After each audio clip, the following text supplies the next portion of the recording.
এই একটা পদ দিয়ে এক থালা খাওয়া হয়ে যাবে, এত সুন্দর হয়েছে। তবুও সকাল বিকেল সব পছন্দের খাবার করলাম। রাধে রাধে বন্ধুরা, কেমন আছো সবাই? আশা করি সবাই ভালো আছো, সুস্থ আছো। সকাল থেকে ব্লগটা শুরু করছি। ভগবানকে বাল্যভোগে কেক দিয়েছিলাম, কেক বানিয়েছিলাম সেটা। তো এখন এটা একটু প্রসাদ পাবো, তারপর জল দিয়ে গ্রহণ করে জপ শুরু করবো। তো দেখো কেকটা খুব সুন্দর হয়েছিল, তোমাদের দেখানো হয়নি। আমসত্ত্বগুলো এই যে তলায় পড়ে গেছে। যাই হোক, জয়িতা বললো মা আমিও খাবো, তো ওকেও দিয়ে দিলাম, আর বাদ বাকিটা রেখে দিচ্ছি। জয়িতা আবার সিম্পল কেক ভালোবাসে, ড্রাই ফ্রুট বেশি পছন্দ করে না উপরে থাকা, তো ড্রাই ফ্রুট বেশি দিইনি, শুধু আমসত্ত্বটা দিয়েছি। আমসত্ত্বটা বেশ ভালো হয় লাগে। যাই হোক, এখন রান্নাঘরে চলে এসেছি। চাল বাড়ন্ত ছিল, চালটা ঢেলে নিলাম, আর তারপরে যেটুকুনি লাগবে সেটা তুলে নিচ্ছি। নিয়ে যে হাঁড়িতে জল বসিয়েছিলাম আর একটু ডাল করব, তো হাঁড়িতে যে গরম জলটা হয়ে যায় সেটা দিয়েই আমি ডালটা বসাই, তাহলে ডাল তাড়াতাড়ি সেদ্ধ হয় এই শীতকালে, নাহলে একটু সেদ্ধ হতে বা ছিটকে থাকে। মটর ডাল বসালাম, এদিকে চালটাও তুলে দিলাম, গরম হয়ে গেছে জল।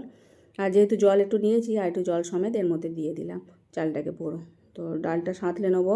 আর ওদিকে শাক ছিল, পালং শাক আগের দিন করেছিলাম, সেই পালং শাকটা এখন ভাজছি। পালং শাকের তরকারি থেকে পালং শাক ভাজাটা খুব ভালো হয়। তো একটুখানি সর্ষে আর একটু শুকনো লঙ্কা ফোড়ন দিয়েছিলাম, তারপরে শাকটা তুলে দিলাম। জল একটু বেরোবে, তো জল আর লাগবে না। আর ওইদিকে ডাল সাঁতলে নিলাম, ফুলকপি ভাপিয়ে নিয়েছি নুন হলুদ দিয়ে, ফুলকপির পকোড়া করব।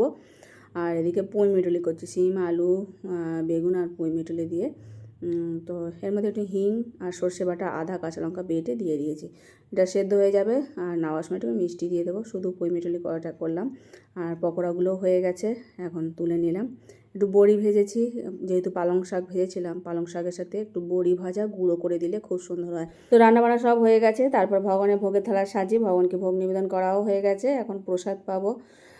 এই একটা পদ দিয়ে এক থালা খাওয়া হয়ে যাবে। মানে পালং শাক ভাজা খেতে এত সুস্বাদু লাগে, এত সুন্দর হয়, তো বলার মতো না। তার সাথে বড়ি ভাজা, তরকারি থেকে পালং শাকের ভাজাটাই বেশি ভালো লাগে। আর পকোড়াগুলো খুব ক্রিস্পি হয়েছিল, চালের গুঁড়ো, কর্নফ্লাওয়ার আর বেসন দিয়ে করেছিলাম। তারপরেও অনেক খাবার দাবার ছিল, সেগুলো প্রসাদ পাচ্ছি। তো খাওয়া দাওয়া কমপ্লিট করার পর এটা হলো দুপুরবেলা, কাজকর্ম সেরেছি। প্রভু যেবার ভগবানের জন্য মিষ্টি নিয়ে এসছে, তো ভগবানকে এখন দুপুরে মিষ্টি ভোগ লাগাবো।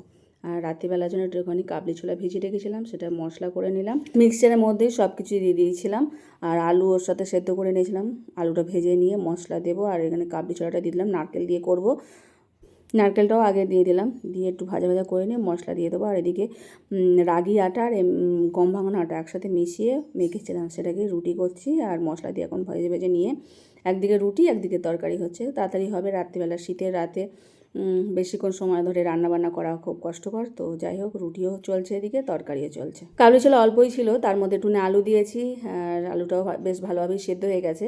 তো ওই দিয়েই এখন রাত্রিটা চলে যাবে। তার মধ্যে নারকেল দিয়েছি, তো একটু চিনি দেবো। নেওয়ার সময় একটুখানি কাসুরি মেথি দিয়েছিলাম, খুব সুন্দর লাগে কাসুরি মেথি দিলে কাবলি ছোলা বা ছোলার ডালে। আর গুড়ের রসগোল্লা দিয়েছিলাম, খুব সুন্দর প্রসাদ হয়েছিল, খেতে অমৃত। দুবেলা বেশ পছন্দের খাবার হয়েছিল, তাই সকলে মিলে প্রসাদ পাচ্ছি। আর আজকের মতো ভিডিও এখানে শেষ করছি। সকলে ভালো থেকো, সুস্থ থেকো। হরে কৃষ্ণ।